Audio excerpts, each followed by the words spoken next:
Like in like the movies from the 90s that I would see in the movie someone walking by this like TV store with like 20 TVs, and they're like a homeless person, so they don't have a TV, but they walk by and see something on the TV that like makes them aware of something. And I always have this like fantasy that Jake, my client, is gonna be like one day walking through Best Buy, and on the TV is gonna be me telling the story on like Ellen of how I met him, and like he's gonna see it and like contact me, and like I just want to have a conversation with him, you know what I'm saying? So like, have you ever seen that where it's like the TV? Okay, let me ask you this. How did you become Fifth Harmony's guitarist? After I met Jake, I kept working at the facility for a little bit, but I was bringing my guitar into work like every day. From that day, you never saw me again without a guitar. Like, me and Jake was like, I'm like, lunch? Purple Haze? Beatles? We doing Beatles today? Beatles? Like, I thought I was in college for guitar. And like, I only met with like 10 minutes a day for like 3 days, but you know, I was trying to get a curriculum. I was really taking this thing seriously. After that, I discovered John Mayer. First of all, I ain't never seen a white boy with soul like that. I was just really moved by the way he expressed himself through his guitar. That was the first time I saw somebody play guitar that, it's almost like his guitar was talking as opposed to he was playing the guitar. And I was just like, that's cool, because as you see, I like to talk. So I could find another way to talk. I started to try and talk like John Mayer did with my guitar. And it started with me repeating what he said.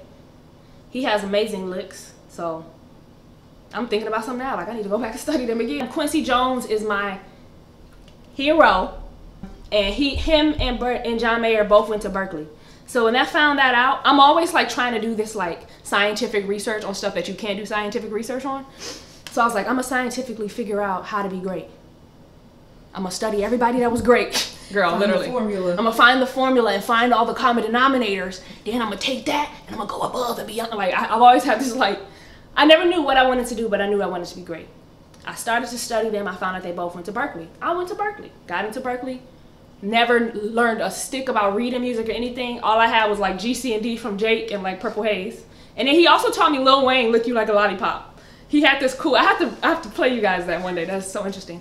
I prepared for my Berkeley interview. I went online and Googled each concept. Okay, minor pentatonic. What is that? Scale degree. What the hell does that mean? I became obsessed. And in 3 months, I like devoured everything I could find. That's where I discovered Marty Schwartz, who is my hero. I got into Berkeley. I was so excited. Then I dropped out. I hated the shit, man. I was what key are we in? Everybody knew what to do but me. Everybody was like, and I was like, and I was trying to act like I was the person that just wanted to really give a little. That's all I had. All I had was what I was doing.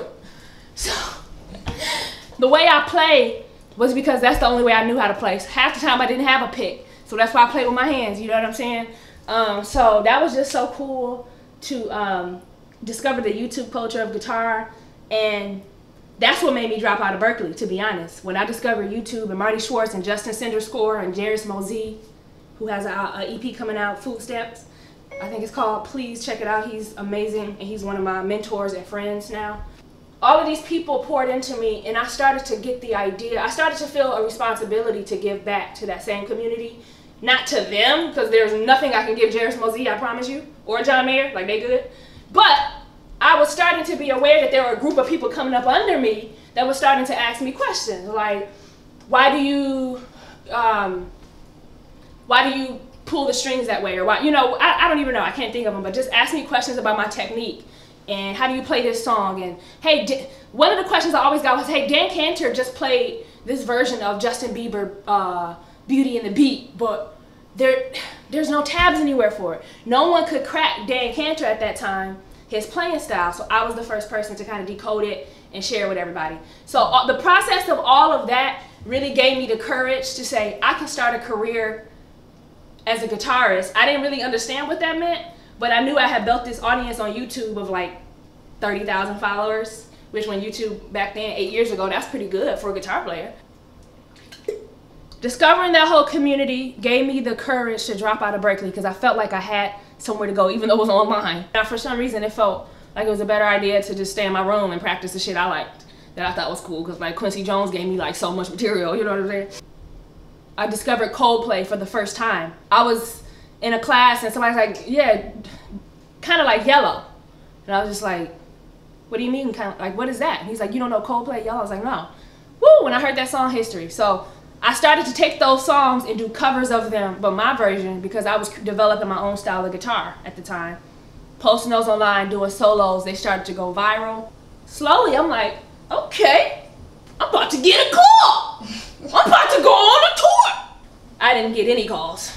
Like, you know how you go check your email and you're like, nothing today.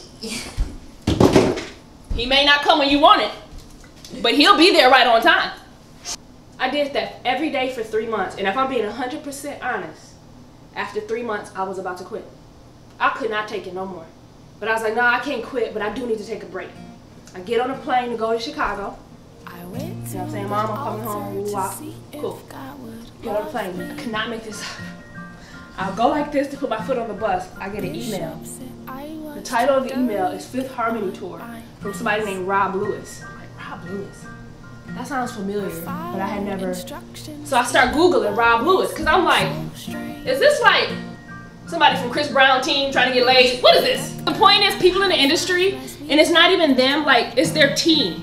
People can reach out to anybody, and you can't even trust that somebody's saying that they are who they are. So I wasn't even like, I was just kind of like, So I got on a bus, going to the airport shuttle, and as I'm doing research on him, I'm like, wow, he's kind of legit. And all the email said was, give me a call if you're interested, or something like. It was like really short. So I'm like, this can't be real, because this is unprofessional. Like, and anybody that know Rob? Rob is like the coolest dude, and he's like straight New York. Yo, Ash, we gotta get these songs. We only got like 5 minutes. Like, we gotta get these songs together, Ash. Like, you gotta be on it, Ash. And like, I'd be like, Rob, when do we have to learn That's My Girl by Ash? You already gotta know that, Ash. You gotta know the song, Ash. You know. And he's sagging, and he like, you know what I'm saying? He got that New York. And I'm like, okay, Rob Lewis. So Rob Lewis hit me up, and I called him, and I'm nervous because what I didn't plan was like any business of like, okay, what do I say? Because I was just really developing myself as a guitarist, and you can see these videos still online. Look up Cake by the Ocean, look up Megan Trainor. Like I went in on your ass. Like I put my heart into that shit, even though they were short clips.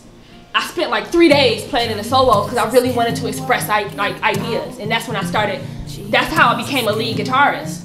I was trying to get the idea right for YouTube, and then YouTube, getting it so many times right for YouTube allowed me the skill to then play it on stage live. Perfect. So Rob trained us, you know what I'm saying? We go to this place called Lidditz in Pennsylvania.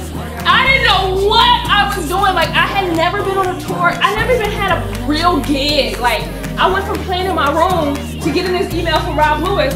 Now I'm like, I'm gonna get my gear pack. It's me. I walk into Lidditz, right? I'm gonna walk out like this is Lidditz, okay? Jesus, can you work it out? Yeah. Jesus, I'm worth it. That's me on the outside. This is me on the inside. Oh my fucking goodness.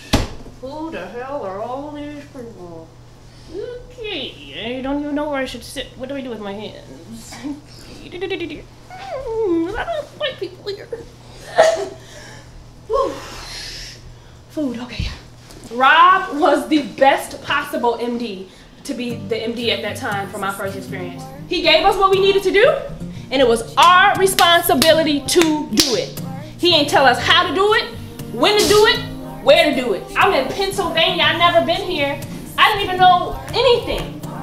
So first thing I do, I'm like, well, I guess I should find the guitars. When you run into opposition, rise to the challenge. You'll grow from it and you'll be better. Instead of me waiting for someone to tell me what to do, I looked for opportunities to participate, to be involved, because I wanted to be a valuable asset to the team.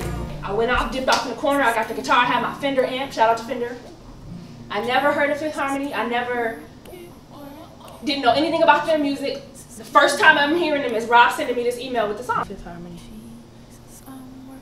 And I remember buying it on iTunes because I was like, I want to support them. You know, like, I don't know, I always took my job so serious. Like, I wanted to contribute to music and to...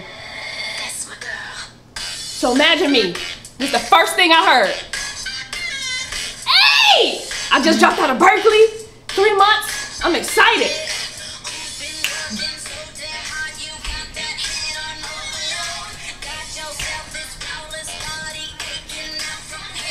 Y'all know I'm gonna have it.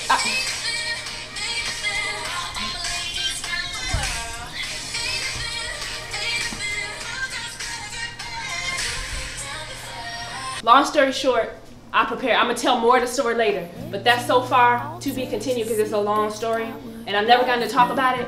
But I had a really cool experience and I would love to share more with you guys, but that's how I started playing guitar. I was too dirty, get on my knees.